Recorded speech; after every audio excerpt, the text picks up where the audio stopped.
నారా చంద్రబాబు నాయుడు అనే నేను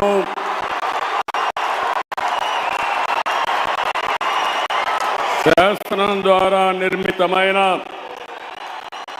భారత రాజ్యాంగం పట్ల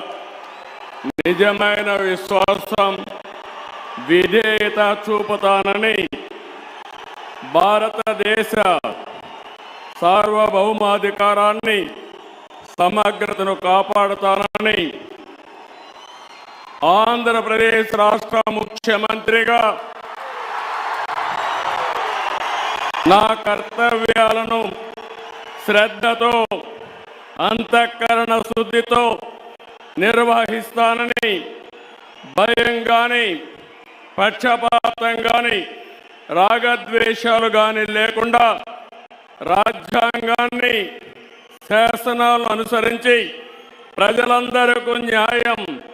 చేకూరుస్తానని దైవ సాక్షిగా ప్రమాణం చేస్తున్నాను.